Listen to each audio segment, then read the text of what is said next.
Okay, so brief introductions before we get, I think it's always important to know where a person is coming from. And Saku and I, we're both of Finnish origin, but I've been away from Finland for a very long time. Saku lives in Canada. We're kind of an unobvious alliance in the sense that we have very different backgrounds, very different training. We've never worked on an empirical piece together, and I don't think we ever will, because we're interested in different substantive questions. We're trained in very different kinds of methodology and draw upon very different kinds of theoretical backgrounds. I'm an organization economist.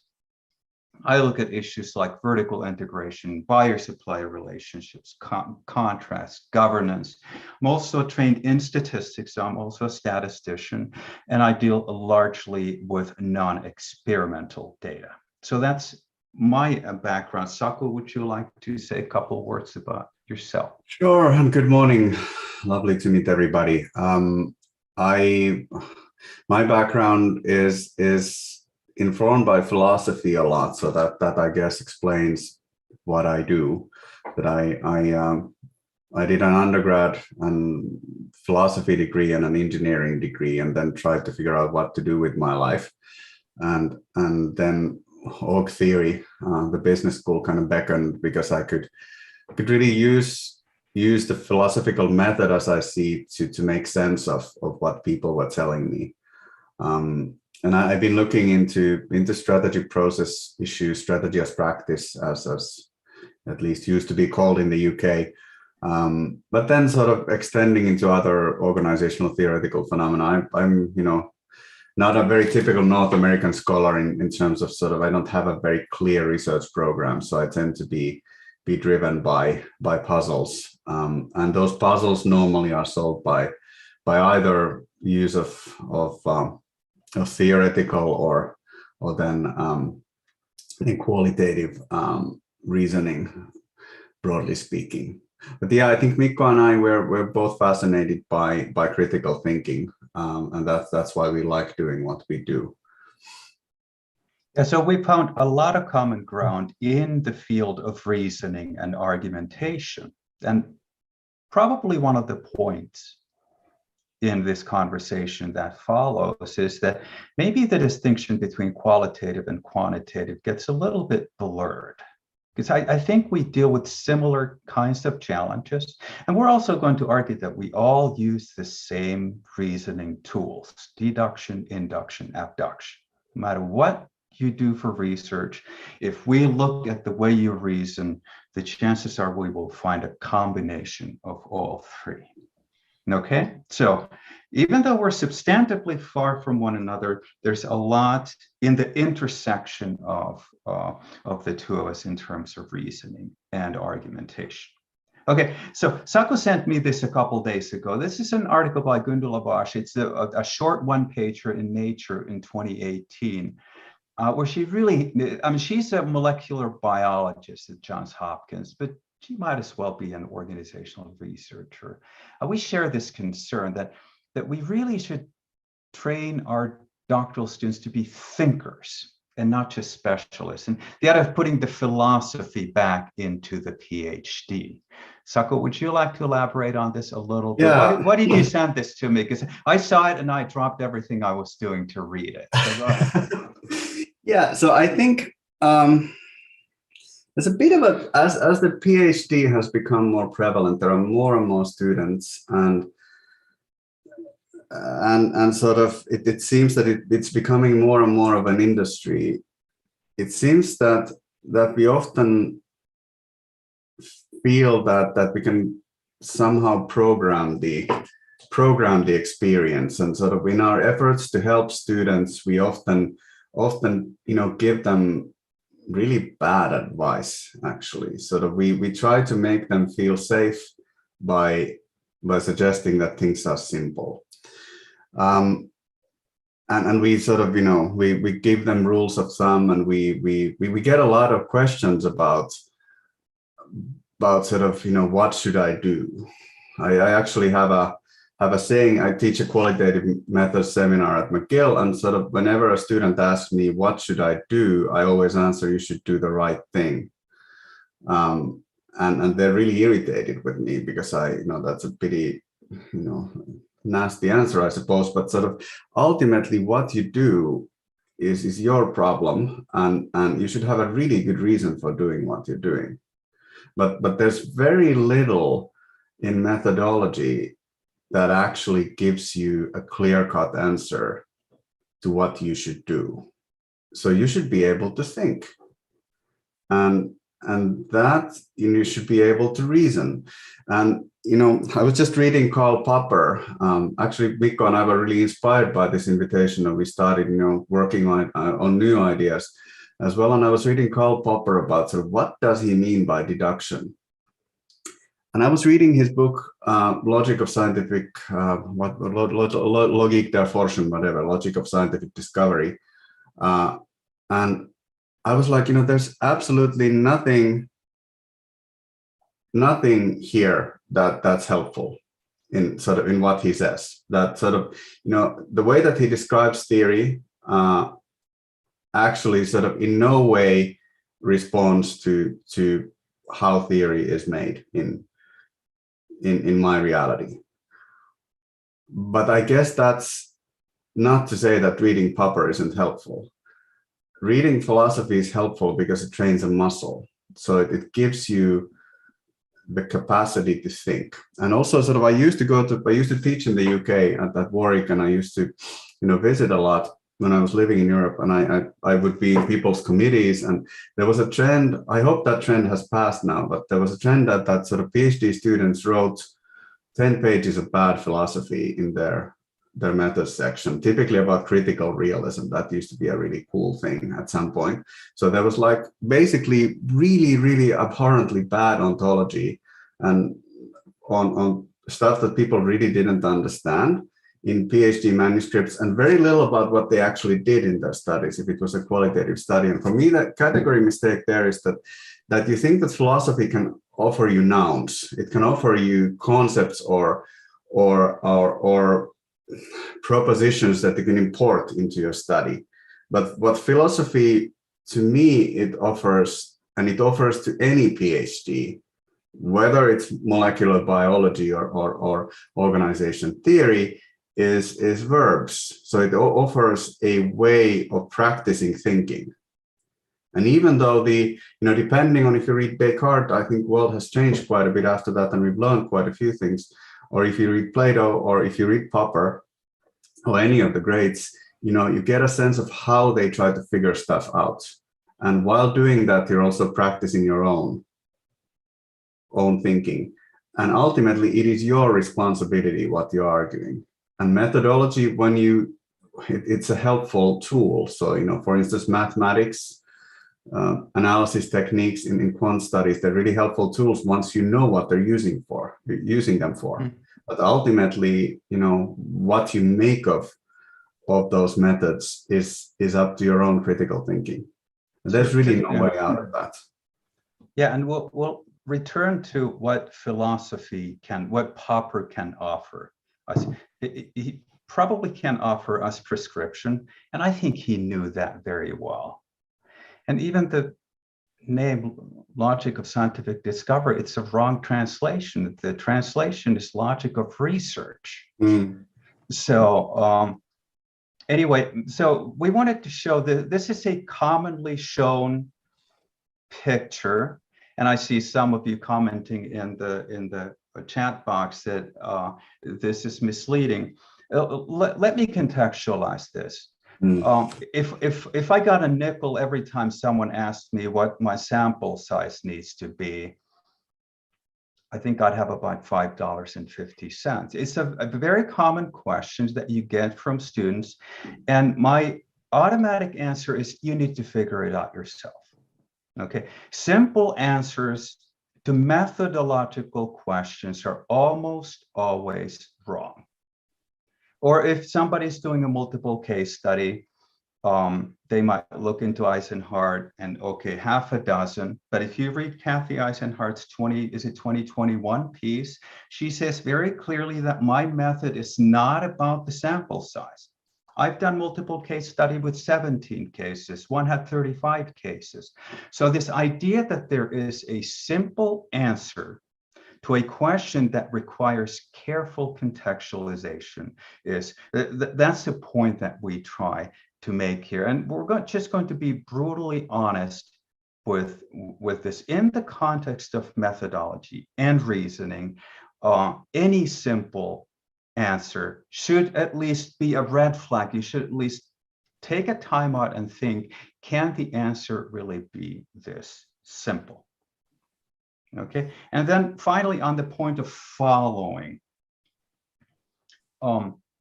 every time I see something like this, it gives me the creeps. I'm the all-time wrongest person to follow, just about on any issue, but certainly on methodology. Saku can speak for himself, but this idea that somebody followed our 2013 paper is a little frightening to me, because it may signal absence of reasoning, that there's this idea that we've done someone's reasoning for them, so now their task is to follow us. And I don't know if anyone knows who wrote this. Some methodology sections now seem to adopt not only the format, but almost verbatim procedural descriptions from other published works. This kind of trend gives me the willies. Any guesses who this is? Anyone? You can just write it in the chat. Saku, is that you? No. That is not me. No, okay, I could have. Jawa, you hit it. Jawa and Silke. Yeah, this is Denny Gioia, the architect of the Gioia method. Only he said that my method is not a method. Don't call it a method. He said, call it a methodology. And there is actually a very clear distinction between method and methodology. Probably don't want to dwell on this any more than this. If you want to read some of the retrospectives that Denny Gioia and colleagues have written, there's a wonderful 2013, I think it's Org Research Methods article where they make this point. But this is from Gioia's kind of personal reflection in the 2017 article. Okay, it gives me the willies. The idea that someone is copying my procedures gives me the willies. That ought to give us a little bit of pause. Okay, so Ibrat was saying that, are there going to be any provocations? And we say, oh, there's plenty. So let us make three observations about reasoning. And we try to kind of evenly insult everyone. So we have one from hypothetico-deductive, one from inductive, one from abductive. So I'm going to briefly describe number one, and then I'll let Saku comment on 2 and 3. The label of hypothetico-deductive research design, it misleading is suggests that the research design is somehow founded on deductive reasoning, but this really isn't. In our line of work, I'm not going to speak about physics or any other field because I don't know. I think it was Bill McKelvey who wrote in an org science piece in '97 that most organization researchers have an archaic understanding of the natural sciences. Archaic, outdated by about 150 years. So I'm not going to pretend that I know anything about physics or the natural sciences. I'm going to stay in the sandbox of organizational research. If we look at hypothesis testing research designs as they are applied in the AMJ, org science, and others, is there deduction? Yes, but it is in no way dominant and certainly shouldn't be promoted to the title of the research design. Now, Saku, would you like to comment on 2 and 3?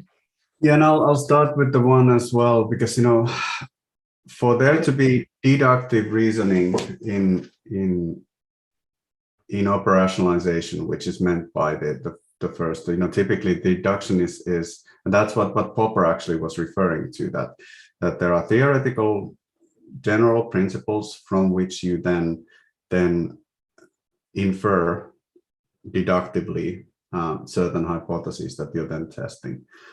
His favorite was the testing of the general relativity theory during an equinox. But what's the call when the sun is blocked? Auringon pimeys. Mikko, help me out. when sort of the moon is blocking the light from the sun, and sort of, whatever that word, what's the word for eclipse? Yes, eclipse. thank you. Yeah, so during an eclipse, so you could see how the light from the stars that traveled near the sun, how it bent. So that was an example of deductive reasoning. And actually, I'm still thinking whether or not that really is deductive. Maybe in some sense it is, but the fact is that and Popper himself, he argued that sort of what he's doing is not psychological. So he's not describing the actual process of reasoning at all. He's looking at the structure of an argument. So is the argument deductively valid? For that to be the case, we would need to have some structure in our theory. So we would need to have an axiomatic structure for management theory, which there is none. So I have not seen any theory that would be axiomatic, that it would, except, Mikko knows of an example of pop ecologists once, practiced an experiment where they were kind of trying to reconstruct their theory as an axiomatic structure. But if it exists, it's extremely rare. And in any case, it is a reconstruction. So there is no such thing as a deductive inference that you can do without looking into the world or looking at the empirical facts. So it's basically a fantasy, the first one. So the experiment psychologically, when you're coming up with the idea of studying an eclipse, it's an innovation. So it's an abductive process through which you're sort of looking for the best way to test these predictions, and then you come with something that's really ingenious, and then your name will be remembered in history, not because you were able to follow a self-evident necessary trail tautologically from your theory to a hypothesis, but rather because you got really lucky and you were pretty insightful. So that's the first. So, the hypodeductive method is not really deductive in that sense. The second example is that there's this somehow insistent belief that when we're doing qualitative research on sort of complex case data, somehow our results emerge from our findings. So I used to joke that sort of you have a thick pile of papers, and those are all your interviews and your observations and whatever secondary data you have, and you press your ear really close to the pile, and you hear the data whispering to you. So it's this notion of emergence is about as silly as that, I would say, for the very simple reason that theoretical language is a translation from what we see in our data. So we are interpreting and translating the concepts and the insights that we find in our empirical data, and then we're theorizing from them. So, and also there's all sorts of, pretty important insights from that. For the assumption that we go and we approach case data with a tabula rasa mindset is actually harmful, because, we're sort of assuming that data will emerge almost by grace of God, like, all these classical artists, Bach and others, would think that God gave them the music, and that they were just kind of channeling God, which is a beautiful idea, but it sort of, if you don't have the theoretical tools to interpret from your data, if you don't have a full mind, so to speak, if you don't have a lot of alternatives for seeing what could be a good explanation of what happens, you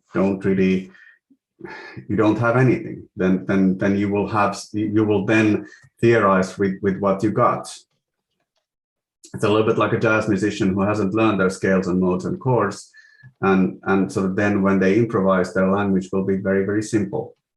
And you hear a jazz master improvise, you hear the whole history of the music in their language. So it's subtle and it's rich and it's interesting. And it's the same thing with theorizing from qualitative data, is that you need to have the conceptual language in place so that you are able to theorize. Nothing emerges. So that's the second assumption. And the third one is that somehow the word, and I think, Alf and Andy published this new AMR where they're looking at the processes of the abductive reasoning. And one of the really, nice things about that paper, it doesn't make the assumption that this is, a particular, it's limiting the study to a particular data type, for instance, or a particular tradition of doing research. So it is abductive reasoning is something that's happening across the board. So when Mikko designs a study, he abduces a lot of things when he does a quantitative study. When I theorize from my qualitative data, when I write a theory paper, I abduce. I'm looking for different kinds of examples and explanations for a puzzle that I'm trying to solve. So abductive reasoning is I'm going to stick my neck out, and I would say that it's in empirical research, it tends to be the most prevalent form of reasoning that we use. And the two others, they also have their uses. But I would say that sort of, all research is abductive in a very significant sense. Whenever it involves explaining something, abduction tends to be the driving force. Yeah, and this is established in the methods literature as well, that the only form of reasoning that can produce interpretations and explanations is abduction. Okay, we use deduction, we use induction, but if we want to explain something or give an interpretation of something, it tends to involve a translation of some kind, and translations just are forms of abduction. Okay, now this is a bit of a clumsy example, but we'll use it anyway. And we actually used this in our 2013 AMR article. This comes from Charles Peirce, who is I guess the architect of abductive reasoning, if there's one. I mean, people engage in abductive reasoning thousands of years before Peirce was born, but nonetheless, he formalized it. He formalized it using this simple example. So we're gonna do these kind of Mickey Mouse examples. We'll do this and we'll do another, but we promise that at the end of this conversation, there is going to be a real example from organizational research. But we really want to tread carefully here so that we don't lose anyone. So let's say that I'm standing in front of you with a bag in my hand and some beans in my other hand. So this was Peirce's example. And there are three statements. These beans are from this bag. These beans are white. And all the beans in this bag are white. So this can help us show, by way of a simple example, the three forms of reasoning. So first of all, we can go from these beans are from this bag, and all the beans in this bag are white, deductively, certainly, to the conclusion that these beans are white. Okay, so if I say I have a bag full of white beans and I reach in and I ask you, what do you think the color of these beans is going to be? You can bet your life savings that those are going to be white. If the premises are true, the conclusion is true. So we can be certain. So deductive has this notion of logical coherence to it. Okay, now statisticians make all kinds of inferences from samples to populations. So if I say, okay, let's find out what the color of the beans in this bag is, I pull out 20 beans and they're all white, and there are 100 beans in the bag, I can calculate the probability for you that all the beans in the bag are indeed white. So now we're talking about inductive reasoning. It involves a generalization of some kind. Now we no longer talk about certainty. We talk about probability and degree. So induction subscribes to degrees. Deduction doesn't. And finally, here's the third one. And as you can see, the color gets dimmer and dimmer because we are moving from logical certainty to essentially speculative reasoning. So suppose I have a bag of beans in my hand and all those beans are white, we know that, and then I have a bunch of white beans in my hand. Did these beans come from this bag? Well, I can't be certain about that. And even the notion of probability seems to be, how would we calculate probabilities? but it seems reasonable. It seems plausible. I mean, is the guy hiding other bags here or what? It seems plausible that we draw the conclusion that these beans are from the bag. So this is the abductive or the retroductive form of reasoning. So again, these are not research designs. That's the punchline here. These are forms of reasoning. When we go from a set of premises to a conclusion. Okay, Joshua is asking, can you share the site for the AMR article you mentioned? I already did. So go on, Mikko. I did that. Got it. Okay. Okay. So now let's start moving toward organizational research. And this is from the 2013 article. I don't know if I would write this passage anymore, and I'm going to ask Saku to comment as well. But let's suppose that we can read Peirce's example as a metaphor for the practice of reasoning organization research. Think of beans as our data, bags as our theories. We collect data, pick beans, make empirical generalizations, make inference about beans not observed, and accept some theories while dismissing others, pick bags. Now, Saku, what do you think? How much does this clumsy example, is it a stretch metaphor analogy? What do you think we can today say about Peirce's example? And how should we maybe qualify what we wrote? Yeah, so for me, and I remember struggling with this because it actually, induction, deduction, and abduction are concepts that are remarkably hard to define without, an elegant device such as this. And even though this isn't too elegant, it at least sort of it has credence because it goes back into the source where abduction was presented.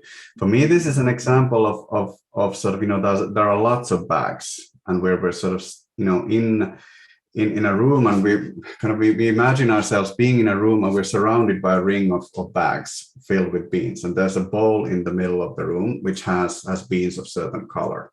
And then we're trying to figure out why, that's an analogy of how research is done, that, the bowl of beans is what we have. So that's what we're dealing with. So we're trying to come up with an understanding of why do we see what we see in this bowl. And then the bags are different kinds of theories that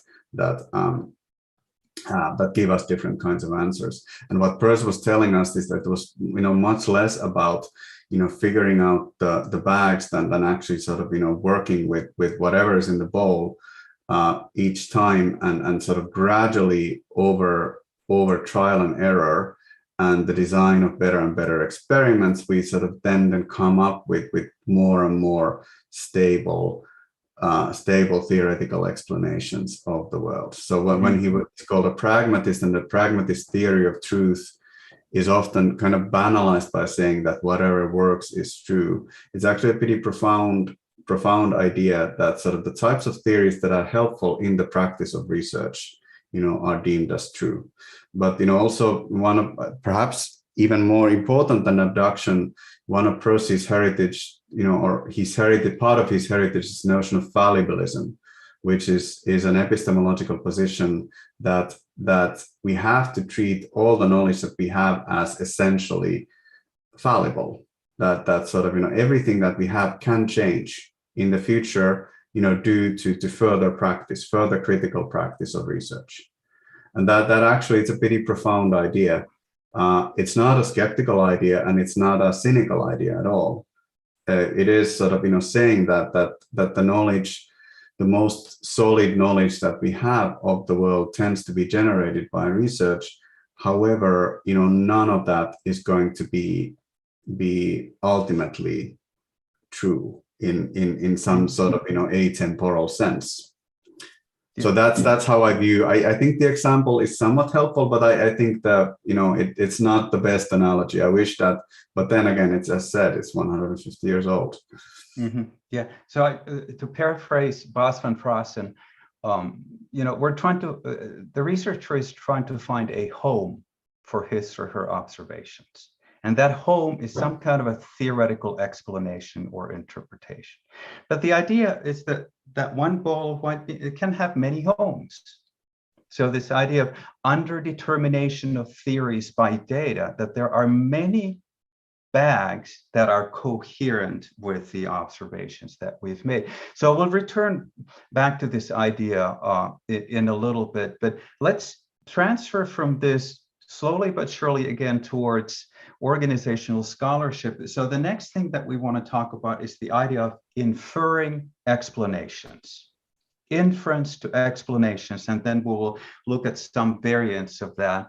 And this is a game that Saku introduced to me just a couple of weeks ago, and now I've been playing it so much that I lose sleep over it. So Saku, if you would like to describe the Wordle game, because I think this is probably a more useful metaphor when we want to understand the idea of researchers inferring explanations. So I know this is a busy slide, but Saku is going to take you by the hand and walk you through this. I don't know if you've played this, but we're going to assume that you have it. Saku, go ahead. Yeah, I think a lot of people in the Western world, the Wordle has been, it was a labor of love by a coder who, apparently made it for his own amusement first, and then now it's been purchased by the New York Times, so it's going to be a part of the New York Times. They have a very famous crossword word puzzle and so on. But anyway, so this is something that there's a single word every day, and it works through social media, so people are have bragging rights of with how few tries you found the correct English 5-letter word. There's no instruction in the beginning, so there's just a blank grid of 5 times 6. So 6 rows for 5-letter word tries, and this is an example of they say that a 4 is a par, as in golf. It's kind of an expected solid good result when you're in your game, and 3 is a birdie. So you have a really good day when you get a 3. I've been getting a couple of 5s the last couple of days, so I'm being open that I had a really good day, maybe with some beginner's luck. So you can see that the rules are pretty simple. You don't know any of the rules for the word before you start trying. So the world is basically a chaotic place for you. So I started with a word early, and you see that the letters E, L, and Y are gray. And that suggests 3 rules: that the letters E, L, and Y do not appear in the word at all. Then the letters A and R are yellow, which suggests that both letters A and R do appear at least once in the word, but they're not in the places where I put them. So A is not in the 2nd place, and R is not in the 3rd place. So following these rules, so basically early is just because there's no rules for me to follow. So there are certain, of course, principles that you follow. You want to introduce common letters and lots of vowels so that you can eliminate them and so on. But it is not really a hypothesis as such, because it's not really limited by the experiment that much. And the first real hypothesis for me is the second try. Once you get some information, then I'm trying the word roast, which is deductively valid. So it is, the letter R is in a different place than the 3rd one, but it's in the word. The letter A is in a different place than the 2nd place, and I'm not using the letters E, L, and Y in the second try. So I'm checking that my hypothesis is deductively valid. So it follows all the rules. So it coheres with all the rules that I know. Then I get a second result, which is saying that indeed the letter A is now in the correct place. So I know that in the correct word, the letter A is in the 3rd place, but letters R and S are still in the wrong place. And then I try the word brass in my mind, and then I realize that actually it violates rule number 6, because then even though the letter S is in the 5th place, it's also in the 4th place where it cannot be. So I disregard that. I sort of don't use that hypothesis because it's deductively invalid, and I come with the word shard.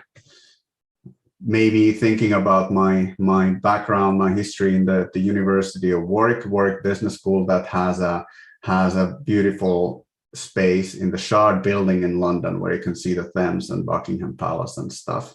And that turns out to be the correct word. So all the letters show green. However, it could have been sharp and I could have been wrong. So then I would have had had green letters in the first 4 places, and then the D, the last letter, would have been gray.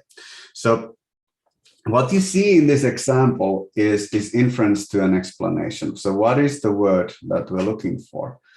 You see a process that uses abduction, and this abduction is supported by deduction, by sort of this checking of coherency of these hypotheses. So, I am using both forms of inference here, and you will have to use both forms of inference if you want to play this game. Now, Mikko, if you move to the next slide, then there's a question of what kind of an explanation is this?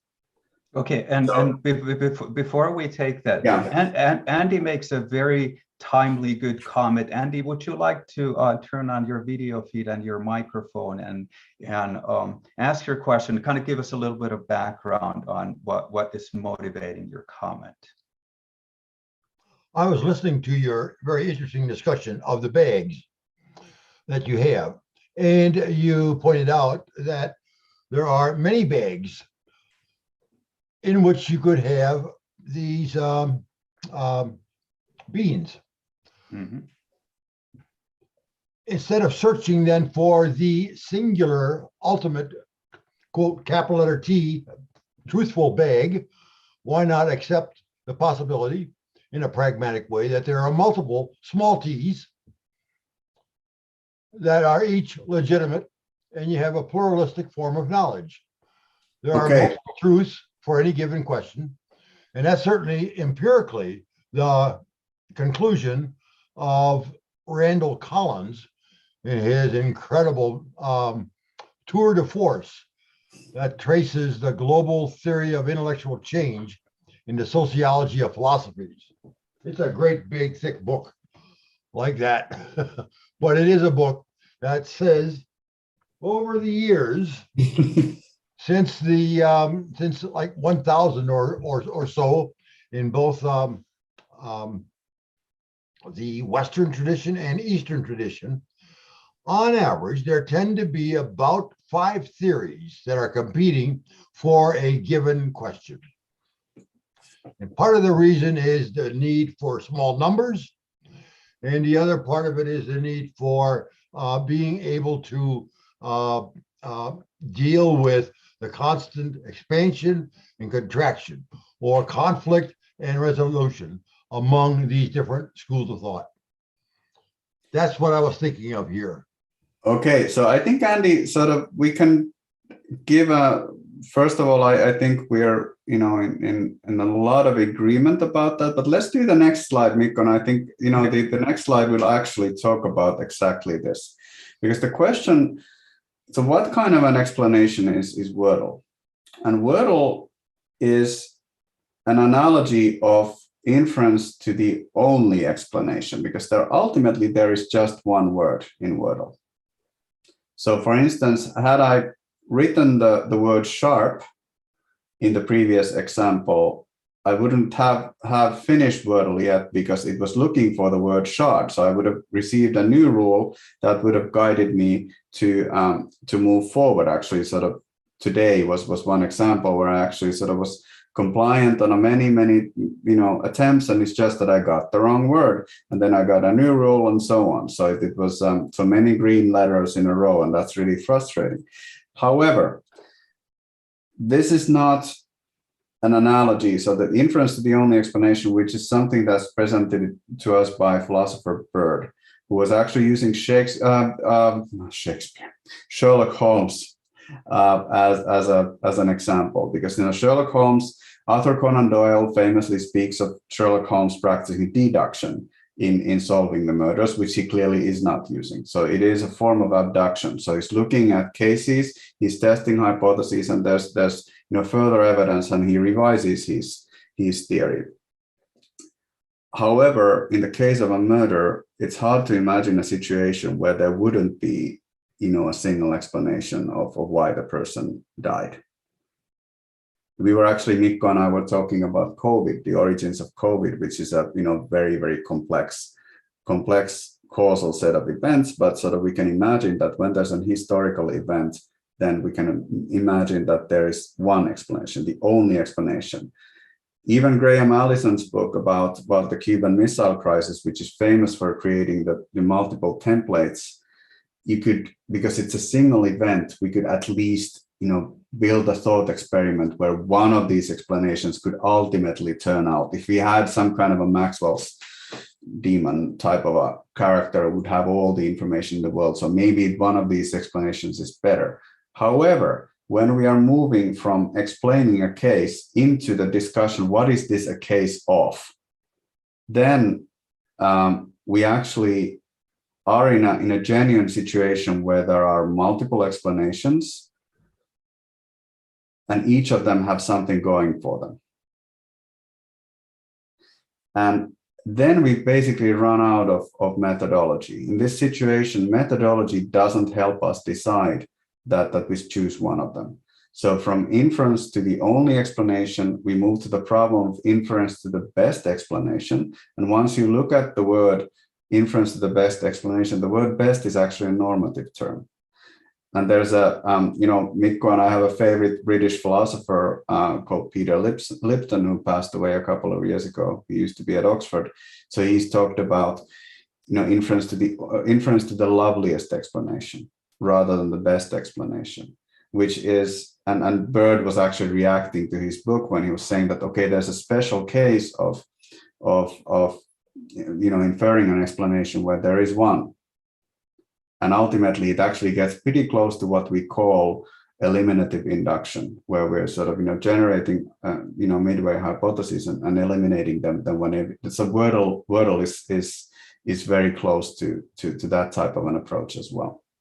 It's just that the process induction, when we talk about induction, we're assuming that somehow the data already contains all the answers, whereas when we're talking about IBE or abduction, we're accounting to the fact that sort of our creative abilities are, different knowledge bases actually impact the explanations that we have available. This is linked with what I was saying about induction earlier. Things don't emerge. Who infers from what basis is important. But, I'm not sure about pluralist notions of truth. If I would go as far as you said, Andy, I might,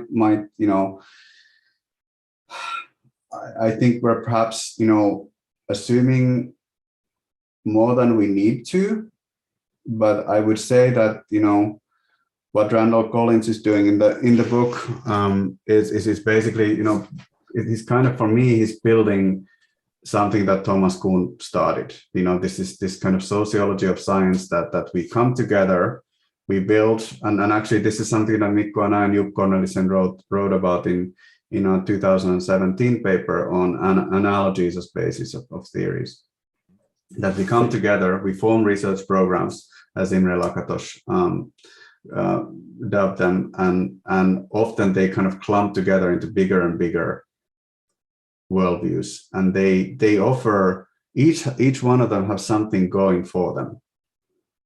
And when we're claiming to contribute theoretically, when we're no longer just explaining the case, but we're saying that this is a case of X. For instance, in my case, I've written a couple of empirical papers like on change. Andy's written a lot more, but sort of I've also written a couple, and say there's a surprising finding that when you try to separate two organizations, and you try to do that as fast as possible so that they could gain autonomy to do their own thing, that actually traumatizes them and sort of, incapacitates both organizations when you do it too fast. So why is that?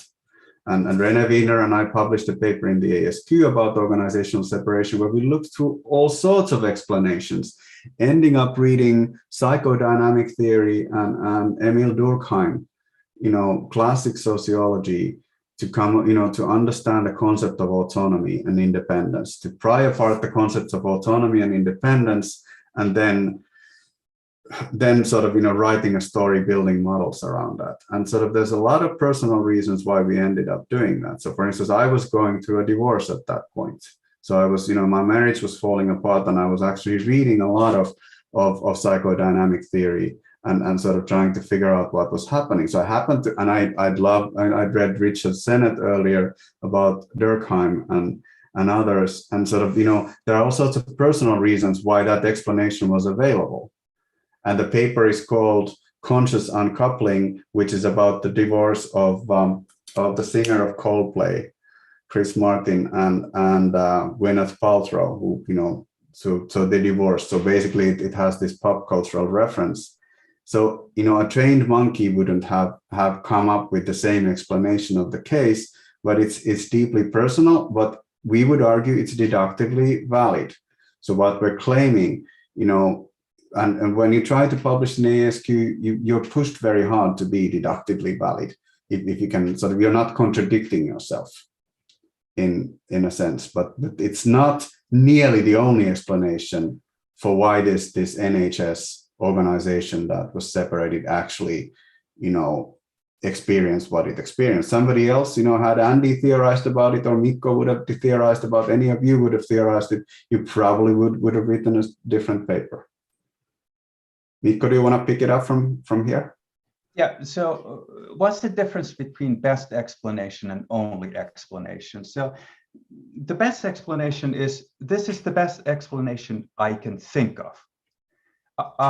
Inference to the only explanation is the only explanation there is. So the crucial difference here is that while E3 may be the end point, both in IBE and IOE, in IBE there is some, and I'm going to say non-methodological criteria. Let me take organizational boundaries, something I've looked at. So let's say I'm a final assembler of automobiles, and I'm trying to think of, should I make engines myself, or should I purchase them from an external vendor? Classic make or buy decision, question of organizational boundaries. Now, having been trained in organization economics, I would turn to the legal conception of the firm, probably transaction cost economics, and I would look at that make or buy decision through the lens of efficient contracting. Okay, so that would be my E3, which then I would probably be able to justify in one way or another. Now, Kathy Eisenhart and Felipe Santos wrote a wonderful piece in Org Science 2005, where they show 4 different theoretical models of organizational boundaries. The legal conception is just one. Then there's the power conception, the competence conception, and the identity conception. And that one and the same make or buy decision could probably find a home in any of these other 3 as well. I picked the legalistic conception. That's my background, that's my training, I know the literature. So that would, for me, that would be a lovely explanation. That would be the best explanation. But there is no methodological justification by which I could promote that over, let's say, the competence view or the power view. They could be coherent explanations, plausible explanations, but they would make use of different concepts, different theoretical logics. And while the perspectives may compete for our attention, as they probably do, I think Andy is correct in pointing out that we don't have 100 theories of organizational boundaries. We probably have a handful that compete for attention, but they don't compete in the methodological sense. They compete in some other way for attention. Andy, does that resonate at all, or am I not making sense? No, very much. That does resonate a lot, because as you begin to say, there are at least 3 or 4 or 5 explanations for a given issue. Mm-hmm. Those explanations need not be logically commensurate, but they can be internally logical. Yeah, exactly. Yeah, they can actually be incommensurate with one another. They can be incommensurate, or they can be just totally independent of one another. So they're not mutually exclusive. They're not complementary. There's just different stories. Like if I think of Allison's three lenses to the Cuban Missile Crisis, to me they almost read like three different stories. They don't complement one another. He's not trying to create a synthesis of the three views, but he's giving a contrast. He's looking at the same thing through multiple lenses. And then with the idea that this gives us some additional insight if we look at it from different perspectives. So if we do that, who is to say what is best? Why not admit perhaps E3 is an alternative explanation, not a best explanation, because of the incommensurability of the three different or more explanations.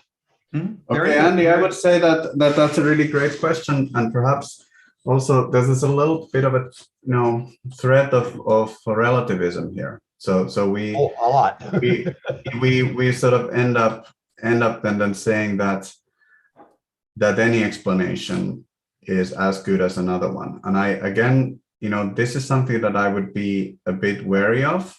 And if you actually if you read, and I'm not absolutely saying that you're saying it, but I want to clarify this. So how do we select? So that's the question. So there are certain minimum conditions, which is logical consistency is one. That the explanations do need to be internally consistent, which is actually saying quite something already. I don't know how many of you review papers for journals, but having reviewed quite a number of papers during the last 20 years, actually you see a lot of stuff that either isn't logically consistent at all. So, people are just contradicting themselves constantly, or it's not even clear what people are trying to say. So there's a lot of stuff that gets submitted, especially qualitative work, that you have no idea what the argument even is. So, there is no explanation. So there's inference to no explanation because, it's not clear enough for a reader to understand what is being said. So actually getting to the stage where you genuinely decide, that kind of takes pretty good scholarship already, I would say. Getting to a point where it's consistent, you're using methods that are used to the purpose that they were created for. You're you're not contradicting yourself. That's already quite something. But then once you start selecting, I would say that there are still certain principles that can lead to stronger rather than weak inference. The one principle is that have you gone through the trouble of entertaining any alternative explanations at all? Are you demonstrating that you're doing that? So I would say that that's Percy's sentiment from his, again, something that's really important, that what we call descriptive evaluation, Mikko and I, in one of our papers. So can I just see that you went through the trouble of looking at some other explanations?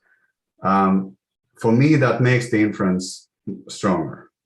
That there is actually, that the difference between weak and strong abduction is that do you entertain alternative explanations, that in itself, and then, do you have some rules that you're following? Again, the philosopher Feuerabend has a book called Against Method, and he came from the Papa tradition, and his slogan is methodologically anything goes, which isn't a relativistic statement, but is saying that the context of research determines, the appropriate practice of studying it. So actually, there's quite a few strong criteria that you can apply to make the choice. But ultimately, there is no correct one. But I would just say that we have to be a bit careful about, warding off of relativism, which is which can make us cynical. Well, here's 2006. Jeffrey Hodgson was one of the authors. Who the other author in SMJ published an article that essentially argued that many empirical studies that have been packed as evidence for transaction cost economics can be interpreted through a different and alternative theoretical viewpoint. I think they call it the competence view. Okay. So what should we make of this? Well, Williamson's response was, okay, you're more or less stating the obvious. Any evidence can be after the fact interpreted through alternative lenses. But why don't you take your lens, the alternative lens that you're proposing, draw predictions from it, conduct an empirical study, and then come back to tell me whether your predictions were validated by an empirical inquiry. So this idea that if we first derive a theoretical empirical predictions from theory and then test it, that's stronger reasoning than someone coming after the fact and reinterpreting our results in light of another. Because of the underdetermination of theories by data, the latter exercise is always possible. But what if we challenge you to specify your theoretical structure first and then derive predictions, not deductively, but there's a way, and then then I think we're moving towards stronger reasoning than just anything goes. So I think that's an antidote, at least in the kind of research that I represent, which is hypothesis testing research. So that's one way of thinking about it. But any evidence can always be interpreted from multiple perspectives. Okay, Mikko, so I see that Ibrat has his hand up, and we have a lot of stuff happening also in the chat. Yeah. Okay, so, Ibrat, go ahead. Whilst we're on this topic of looking, at the same phenomena, perhaps through different lenses, I just want to ask a question. Saku, you alluded earlier to the question of, what is this a case of? How do we then establish, considering that you could look at the same phenomena and establish, what the different versions of what it is a case of, how do you go about doing it and tying it to a particular theory? Okay, so that's a really complex question, and ultimately, there are some aspects of, if we were to believe Popper, that would be absolutely mystical. So it would be kind of these things are given to me by a higher power or by sort of supreme intuition. I don't think that's the case. So there are all sorts of ways for us to abduce different explanations. The first part is that you read, and I'm linking this back to the comments where people are commenting that there is no way that we can explore all explanations, all potential explanations. That's absolutely correct. There is no way.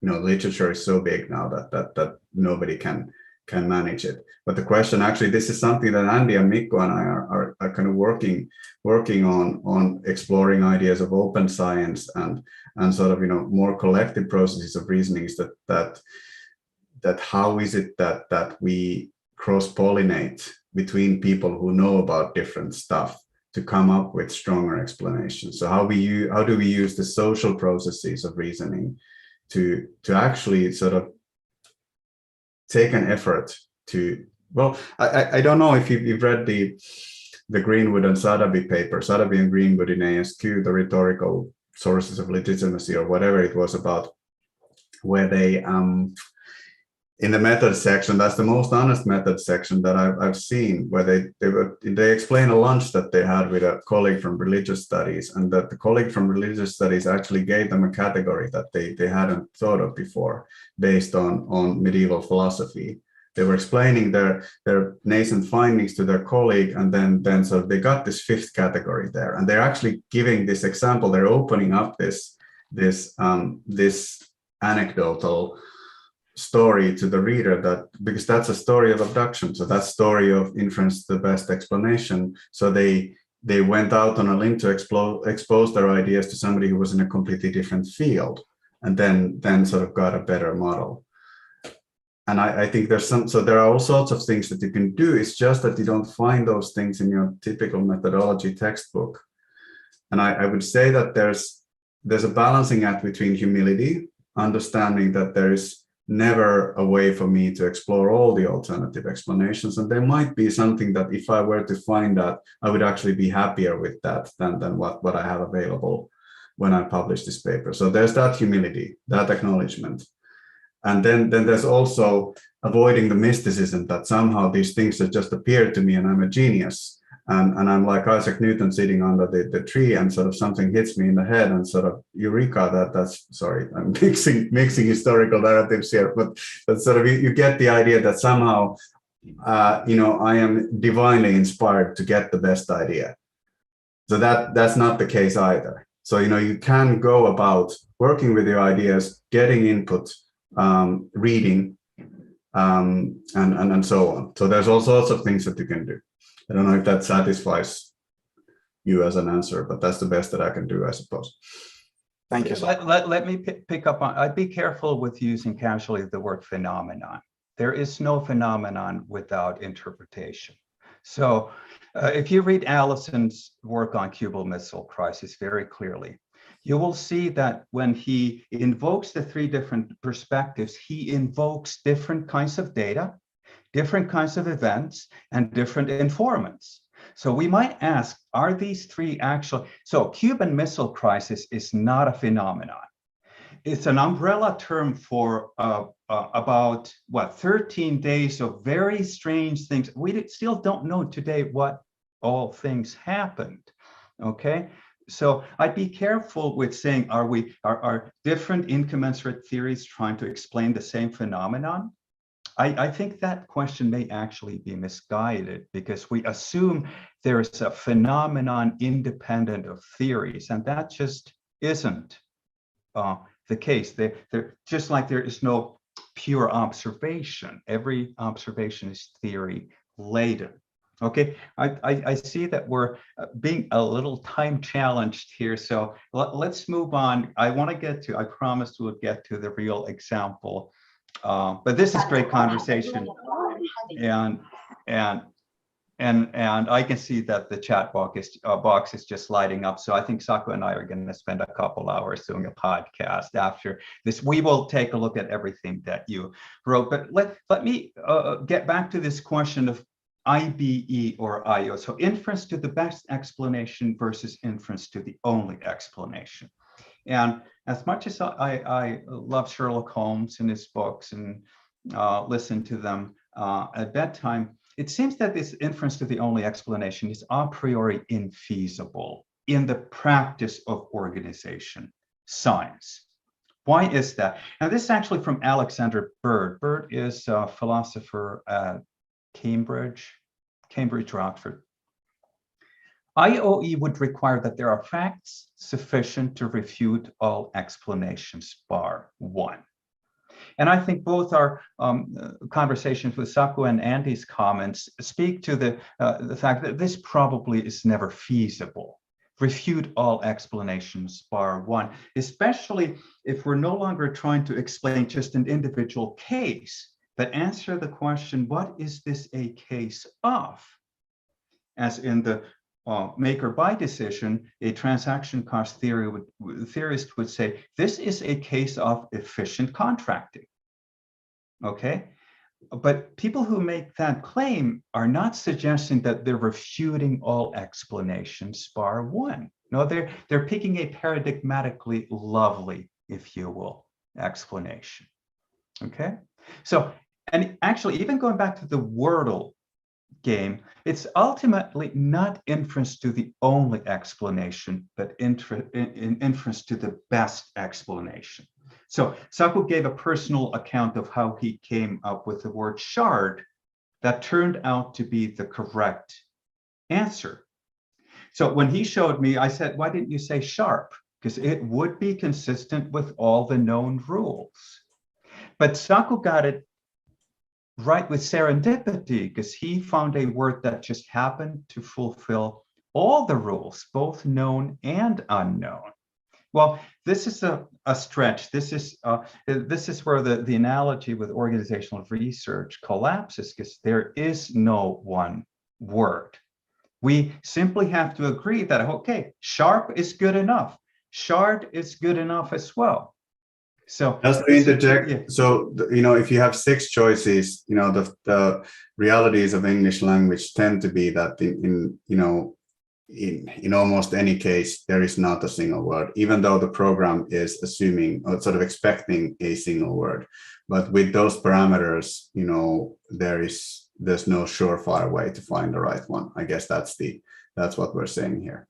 Exactly, and with the 6 guesses that you have, you probably have to get lucky in the sense that you won't be able to uncover all the rules that apply and then deductively arrive at shard.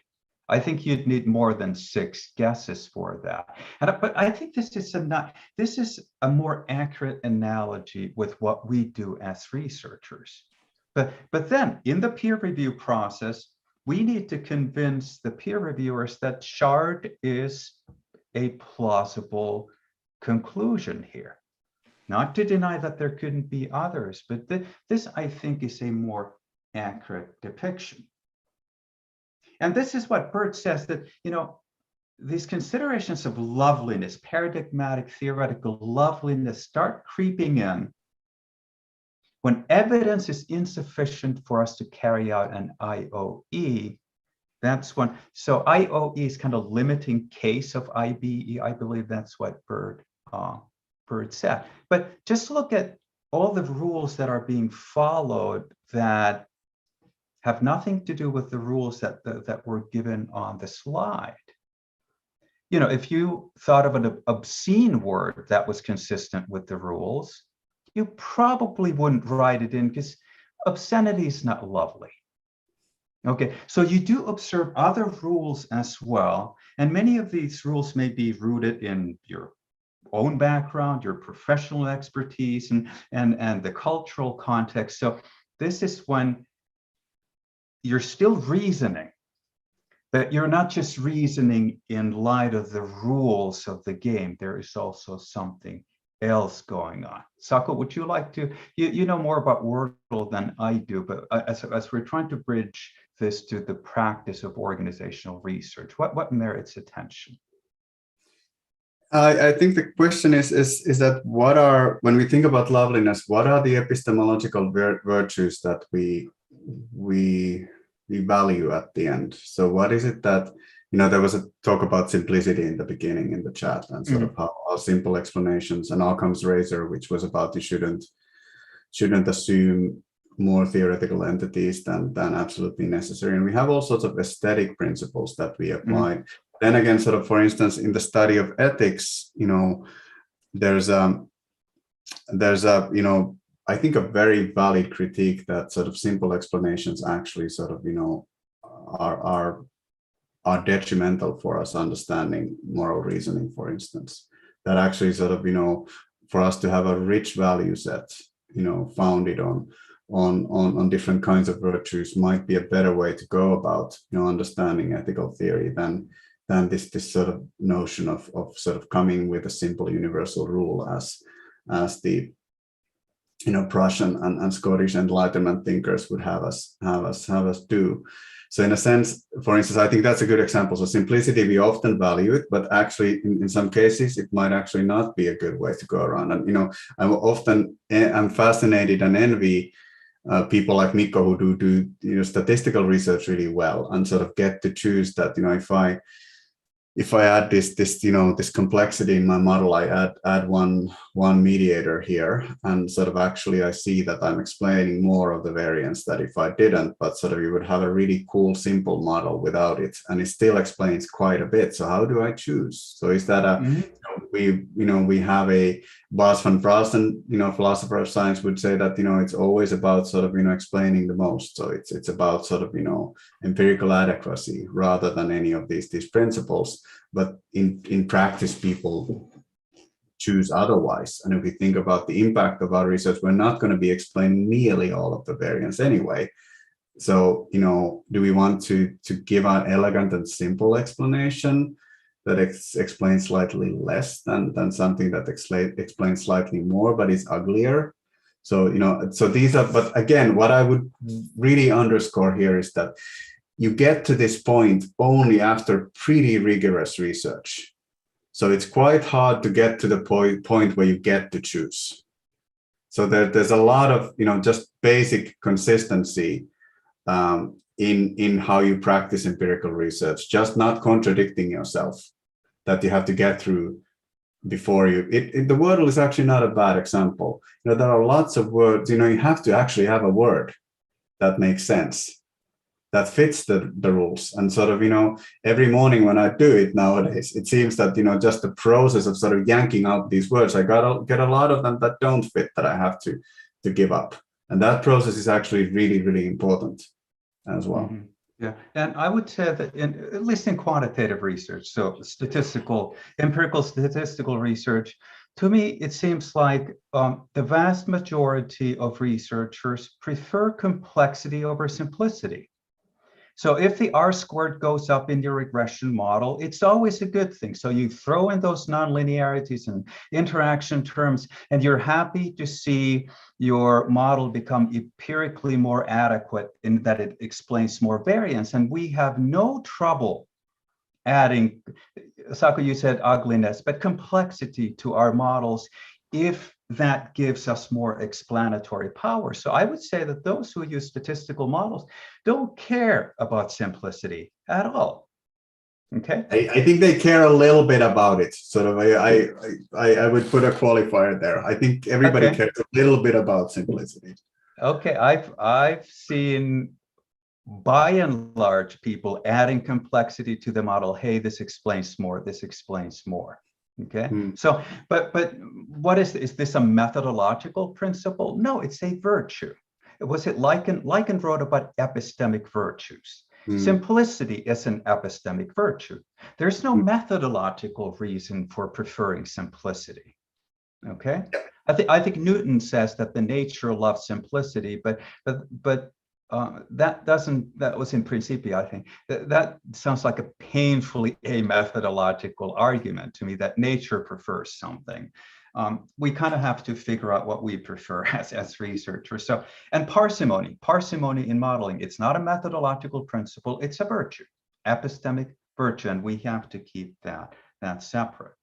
Okay, so let me walk you through an example. This is from the 2021 article, because we want to now build the one final bridge, is to bridge reasoning to argument and to the structure of argument.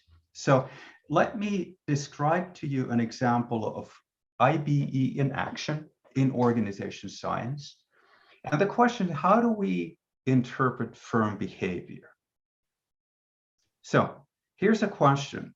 And I'm not going to assume that you're an organization economist, so I'll walk you through this without assuming expertise in transaction cost economics. But let's say that I design and manufacture bicycles.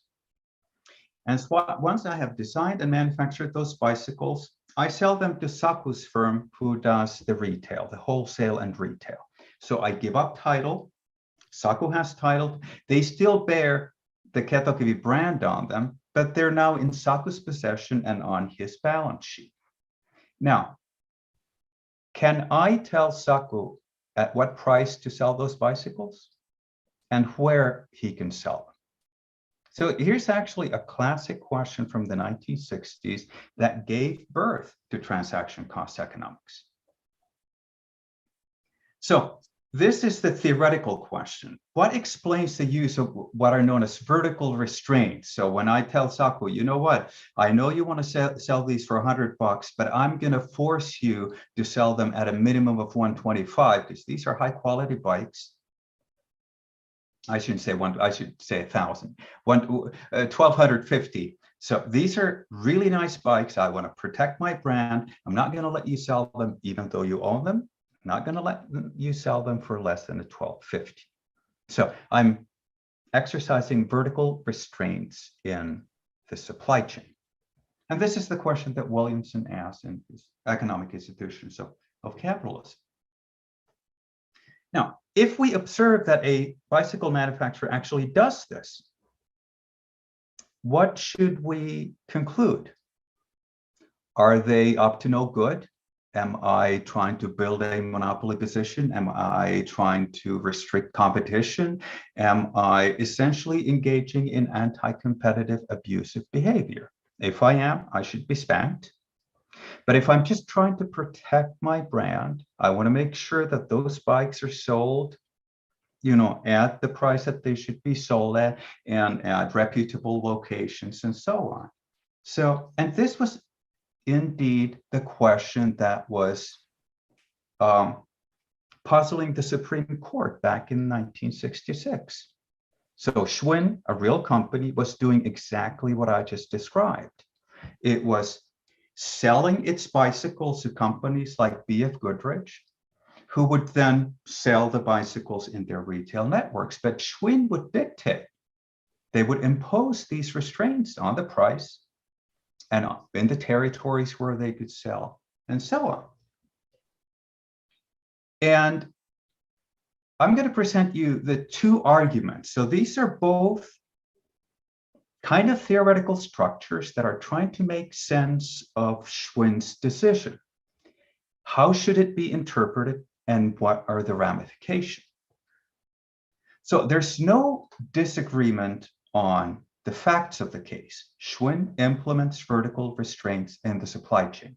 So both the so-called antitrust argument and the efficiency argument start at the same grounds, at the same facts. As you know, in legal procedure, it's always about the facts and the interpretation of the facts. In one argument, the conclusion was that evidently Schwinn used coercion in the supply chain to create a monopoly position, and it should be punished. In the other argument, the conclusion was completely opposite. Plausibly, and I'm underlining the words evidently and plausibly because this links to reasoning.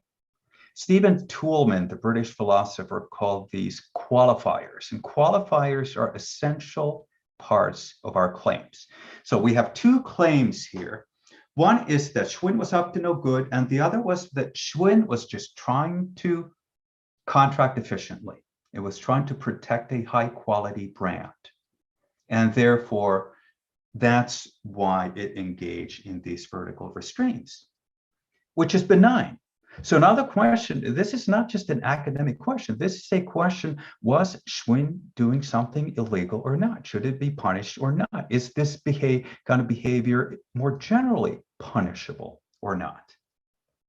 Now, what justifies these two conclusions? Well, this is when we really have to flesh out the structure of the argument. So this is the Supreme Court's argument. It's resting on two premises.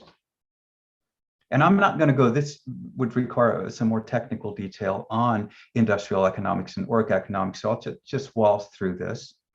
There's one assumption, the view of the firm as if it were a production function. And the other is that vertical restraints are illegal per se. What does per se illegality mean? It means that there's a list of things that you can't do. If you do them, you are guilty of illegal behavior, and that's all the proof there needs to be. So this was the Supreme Court back in the 1960s had adopted these two ways of seeing the firm as a production function and per se illegality of vertical restraints. Well, Williamson took a very different view. He said, no, the firm should be viewed as an organization, not as an equation. Production function is essentially an equation. He said, we really need to look at the firm as an organization, as a governance structure.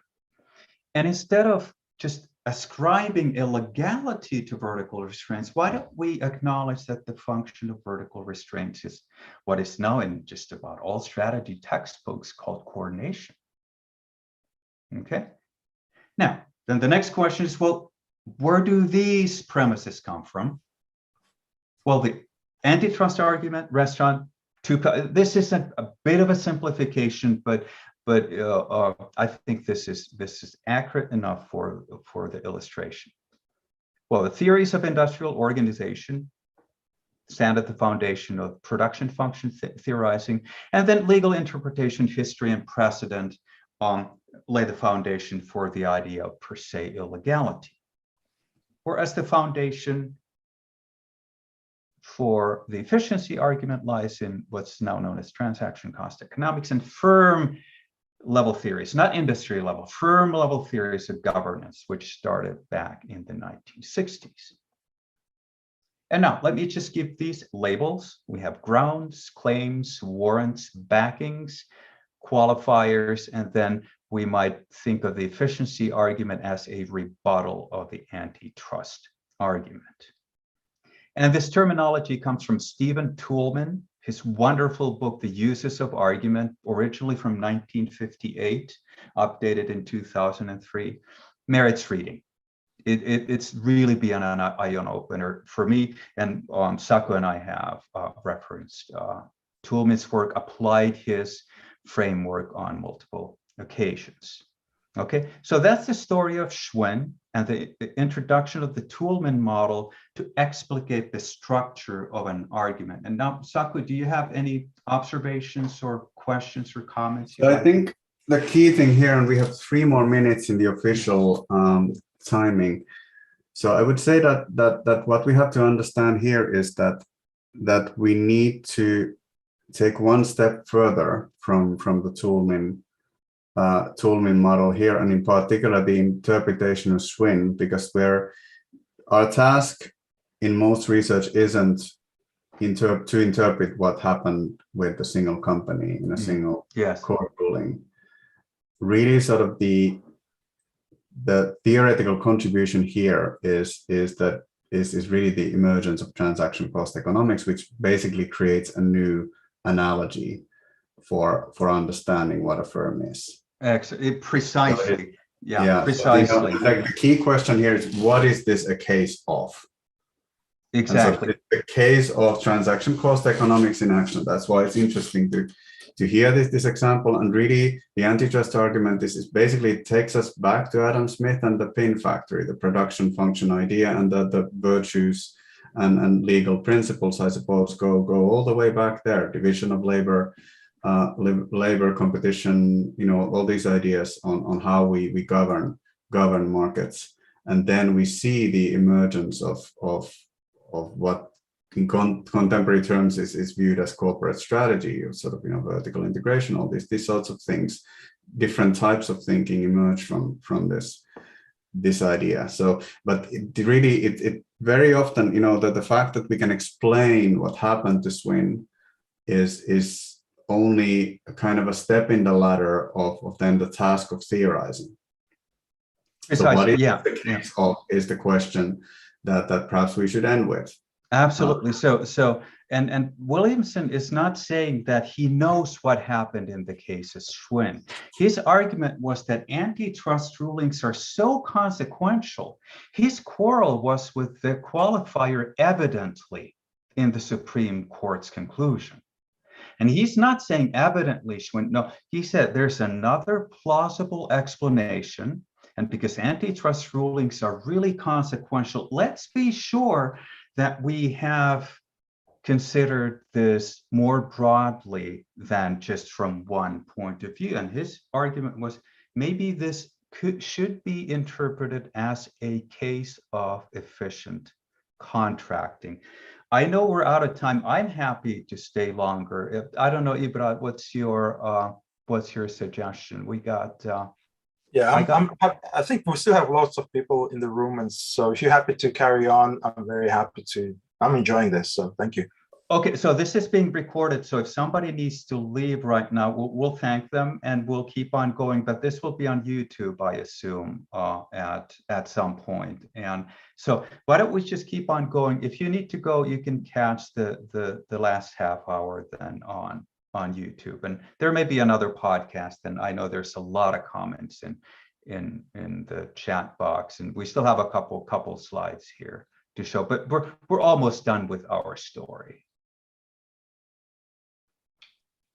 Okay, so this question is, what is it a case of? I think that opens the door for the theoretical conversation. And the theoretical conversation here was this exercise of vertical restraints. How should it be? How should these kinds of events be interpreted as cases of abuse in the supply chain or as cases of efficient contracting? And Williamson received a Nobel Prize in 2009 for his theoretical contributions to efficient contracting. But again, he did not say, I know what happened. I've done IOE and I know what happened in the Schwinn case. That's I really want to plant that flag for you, that there is really no strong knowledge claim in that sense, that the qualifiers are really essential here. Okay, so Saku, let's talk briefly about the distinction between prescriptive and normative. I think that there may be something non-obvious here. You want to tackle this one, the distinction between normative and prescriptive? So, and I think introducing the third one, descriptive, is perhaps even necessary. So let's start with the idea that when I'm evaluating an argument in somebody's paper, the first thing that I'm asking myself is that, can I see what they did? So can I describe some elements of the process of reasoning? So I'm reading a methodology section in a qualitative paper, and I'm reading the findings, and can I see, and I'm reading the front end, I'm looking at the question that they're asking. Can I see that there's some logic to why they selected the type of case that they did, or they had the case and they retrofitted the question, which is completely fine in qualitative research, but is there consistency with the question, the contexting? Is this a good context for studying the question? And then what types of analyses did they do? Do they, can I see them at least? Do I see 10 pages of critical realism that has nothing to do with what they're doing, or do I actually see them explaining that this is what we did? So that's the first criterion. Then the second criterion is that are there some methodological principles that sort of make this a better way of reasoning than somebody else would have done? Not the best one, but can I see worse ways of doing this? So is there some merit to the choices that were made? Say that we're doing grounded theory in this instance. Is that does that seem to be, if I'm seeing that it's consistently done according to some principles, then is it a good way of trying to understand what they're trying to understand? Or maybe a simpler example, so I'm seeing them doing a lot of interviews, and I'm seeing them report, that they interviewed these and these people, the top managers, middle managers, these and these people, investors, they're studying an entrepreneurship topic. Is that, do I see what they do? So that's descriptive. The normative, are interviews a good way of studying what they're studying? And that's actually, one of the dogmas that we have in our field, is that you always, when you do qualitative work, you need to do a lot of interviews. So it used to be a thing, almost an impenetrable dogma when I started out. Nowadays, I'm happy to see it's not necessarily the case anymore. But there are lots of, say, when you study practice, I think interviews is a pretty lousy way of understanding practice. Observation tends to be better. If you really want to study what people do, interviews can help, but they're not, that people don't know what they're doing in general. But if you study, say, identity, if you study, then interviewing people and getting a sense of who they think they are, how do they narrate their identity, then that's a better way of doing it. So the prescriptive evaluation is specific to a context of research. So is this an appropriate choice? Does it make sense in this context? Can I figure out worse ways of doing this? And is this better than some of the other ways? Or can I actually come up with ways that are clearly better? That they're studying practice, and they said that they study, one of the papers that I once saw, I think it was in Oak Studies, was that there was a bunch of scholars who studied middle management practice in strategy work, and their data set was top management interviews. which is, wrong in a couple of fundamental ways. So then I could see that they did that descriptively, fine, but prescriptively, for that study, it was, I would say, an inappropriate design. So why should I ask top managers what middle managers do if I can go actually watch what middle managers do? So and then normative means that, so what would it take for this to be true?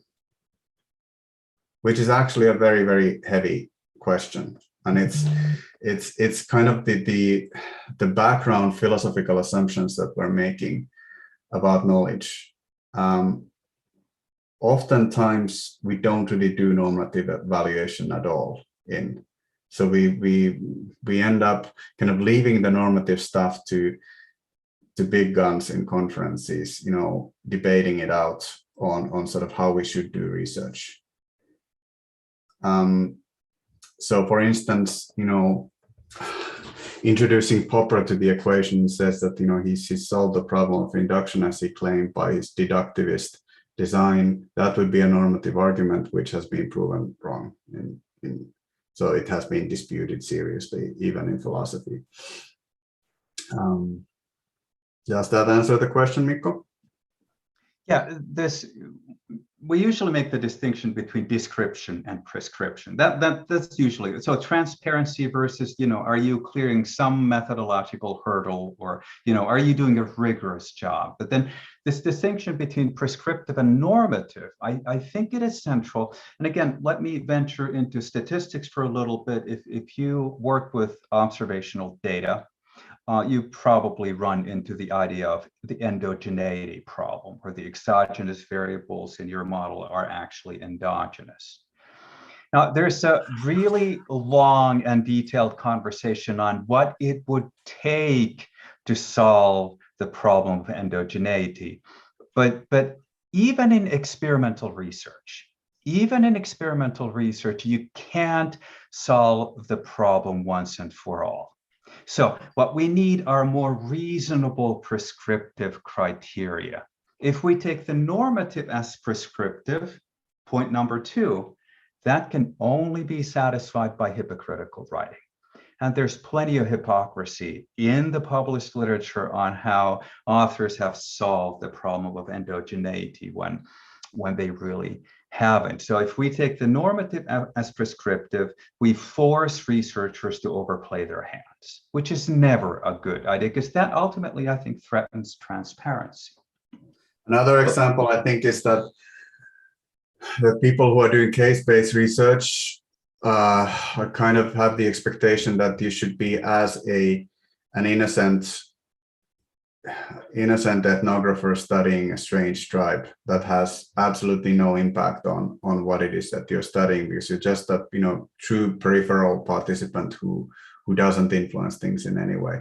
And anybody who's ever negotiated access to a company knows that sort of there are strings attached to it. So you have to negotiate a pretty complex process of what they expect you to do. So very, very few organizations let you in to just to hang around. There are some. But sort of on the other hand, it's not necessarily a bad thing that you're engaging in practice in some way. And being honest about that, dealing with that prescriptive challenge of sort of how do I deal with the expectations of my site organization can actually lead you to a more robust design. And I've been guilty of that as a young scholar. I tried to write out case studies to minimize any kind of involvement in the company. I didn't even know these people. I was just, which is a little bit like sort of putting your head in the sand. But it's a complicated epistemological problem on how it doesn't mean that everything that you're doing is collaborative research like Andy is described it, or action research or anything. So you can have limited participation in case companies. But again, sort of it's like, so there's always to begin with, there's always some impact on the knowledge that you're producing when you're producing qualitative data. Yeah, and the idea of, so we all know that we can't go, let's say we want to study Google. You can't go into Google with an empty mind. We know that that's that's impossible. But should we take this idea of tabula rasa, the clean slate, should we even adopt it as a normative criterion? And that's a tough nut to crack. But I noticed myself thinking that maybe the normative should be go with the full mind, go with an educated mind, stay on the fence as long as you can, but go in entertaining multiple ideas, be trained in, one of my favorite pianists, Ira Schiff, said that that one of the really important skills or things that a pianist has to do is to read the literature. Okay, so piano playing isn't just about this. It is a broader endeavor. So this idea of a full mind has always fascinated me. And I'd really like, Andy, if I can put you on the spot, you've thought about clean slates and full slates much longer than I have. What's your current thinking on this idea of going in without predisposition? I know this is unfair, but I can't help but use you. I don't think it's possible. Given us our nature of human beings who are trained and socialized into certain expected ways of thinking and behaving, that when we approach any phenomenon or issue, we will be taking that set of experiences, disciplinary perspectives, to the issue and applying that to that full slate to the issue. And then we're going to be revising ideas in our slate rather than creating a clean slate. Yeah, so is the full slate in any shape or form a liability in your view? No, it's the nature of human beings. Okay. Yeah, so I think we're if I can add my 2 cents. Yeah, go ahead, here. Alf. Yes, I thank think you. when Saku said that he tried to write it from, I don't even know these people, I think the best example of that I've ever read is Clifford Gert's notes on the Balinese cockfight. And until he knew these people, he had no idea what was going on. And that little story makes that painfully obvious. That you can't, if you have a blank mind, if you don't know these people, you really have no idea what's going on. You're absolutely clueless. So, and I think there's an inverted U relationship between that and going fully native, because then you're then you're at the other end of the scale. Yeah. Mm-hmm. And so you need to find the sweet spot in between I don't know these people and being completely native. Yeah, and sort of also, I think ethnography has a lot to contribute to the understanding of qualitative studies. It's a great example. I think also we can just go even further back to the basics and look at, say, the psychology of perception, which is that sort of we don't really receive information. We collect it in a process that's active. So we are capable of sort of, our perceptions are sort of, we're guiding our perceptual process all the time to look for things like, well, Weick's idea about sort of sense making being driven by extracted cues, which is, based on fundamental ideas from psychology of perception, or even in philosophy, we have the myth of the given, that somehow experience is given to us as purely, and then we start conceptualizing it, which is not the case. So we always see things through the concepts that we possess. So there's kind of overwhelming consensus in some sense, about this, that there is no such thing as raw data that we somehow then start parsing. We already produce information actively in working with stimulus. Now, as I see it, Mikko, these are assumptions. The assumption of positivism was there was an objective reality out there independent of our thinking. Realism also continues to believe that, but it emphasizes that the methodology, our epistemology for understanding, is highly flawed and subjective. And it is that, unlike that of positivism, that is an assumption that realists adopt. And I think more people today in our field are realists than they are positivists. And there's a large group of relativists who are questioning this assumption of realism. Yeah, I've always, when it comes to questions of ontology and epistemology, to me, the central question is, how do we know and how do we come to know? So to me, methodology and epistemology have always been central. But of course, theory, I think that, you know, if I'm a transaction cost economist, there is an ontological assumption, because I am, remember the premises in the Schwinn case. I am going to view the firm as if it were a production function, as if it were a governance structure. I think that's where ontology comes in, is in the premises, in the assumptions, but they're not claims about what the world is like. They're assumptions that our theory makes about what the world is like. I don't know if I just lost everyone. That's I think of ontology in terms of assumptions, not in terms of the nature of reality. The metaphors that we use, which is what you were describing. Exactly. The metaphors are themselves assumptions. Yes, yes. We view this phenomenon like this. Yes, precisely. And that remains to be examined and then perhaps disputed. Mm-hmm. Yeah, I think in comparison to alternative metaphors. Absolutely. These metaphors need to be contested. What was the term when a metaphor is no longer a metaphor, when agency theory is no longer right of the firm as if it were a nexus of contracts, but the firm is a nexus of contract, the metaphor dies and we kind of reify the metaphor. That's when things get dangerous, because we have to keep in mind the metaphorical essence. Right. Okay. All right. Should we wrap this up, Mikko? I think we are. This is our last. So just some takeaways here. Saku, do you want to tackle so this? I noticed that there were, we get that a lot, that, that there were comments in the chat that I'm now more confused than ever. Very good. That was the purpose of this. And that it is not a bad thing that we're confusing you. It's not, because if you think about what research is supposed to be about, is this for us to tackle with hard questions and then come up with the best answers that we can.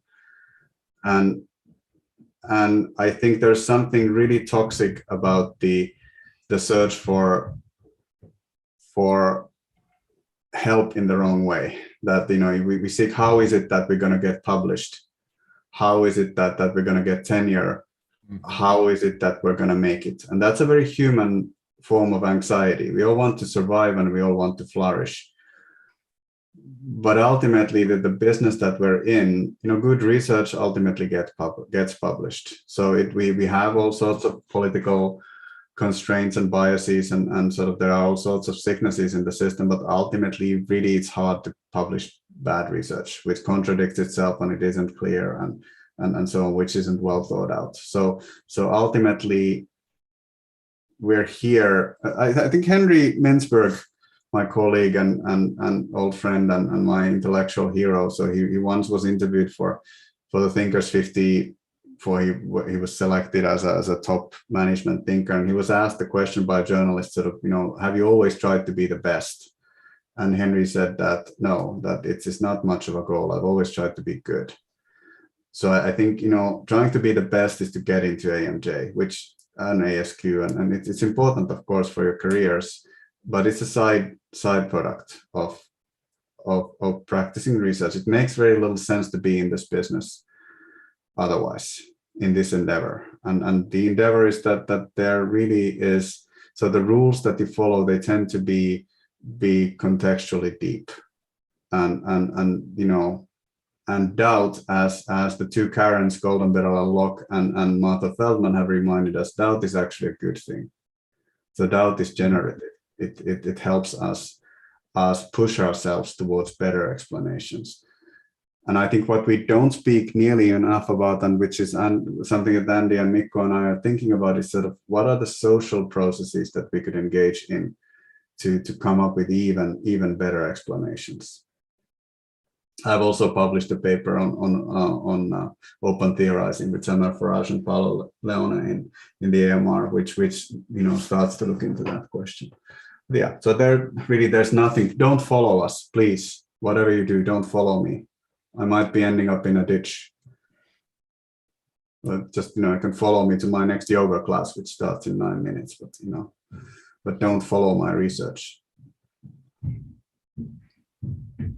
And maybe this idea, we haven't linked the forms of reasoning to cognition, but that's what number 2 here does in our 2013 piece as well, that I can do math in my head, 5 times 7 is 80. So I can use my cognitive machinery to engage in deduction. I can use it to engage in induction, but induction and deduction are, and this is our current thinking, they're ostensibly cognitive forms. Abduction is essentially cognitive. It means that, and if you talk to people who do work on artificial intelligence, they're very acutely aware of this. When was the last time you had to prove on a website that you're a human being? The CAPTCHA things that you need to fill out. Well, those are short games that are designed to tell who's a human being and who's not. Which of these pictures is like the one? Which of these 9 pictures depicts a bicycle? And one of the pictures might have just a little part of the tire of a bicycle showing. The human mind says that's a bicycle, but a computer algorithm may not. So this is the essence of cognitive versus computational. And then if you're confused and feeling the pain, it may be number 3. We can't teach you how to reason. We can give you some things to work on, but ultimately learning to reason is kind of like going to the gym or whatever. Think of anything that you want to get good at. You don't get good at tennis by watching Rafa Nadal play on television and then try to think of, oh, if I only had a tennis racket, that's how I would play. No, any skill is about practice and experience. Okay, I think we're out of time. Saku, there's a ton of stuff in the chat box. Why don't we promise right now that we'll do a podcast and we'll go through. There were a lot of interesting questions. Someone asked about, is this positivism? We want to tackle that. Someone asked about, how about historical methods? I'm working with 2 economic historians right now. So we will comb through that. If Ibrat, if you can make it available for us, we will record a companion podcast. I'm very impressed that 74 people stuck it through the end. We're 25 minutes over time, but so this has been really great. Thank you indeed. Thank you, Andy, for your comments, all for your comments, and everyone who wrote in the chat box. We will go through everything. So thank you indeed.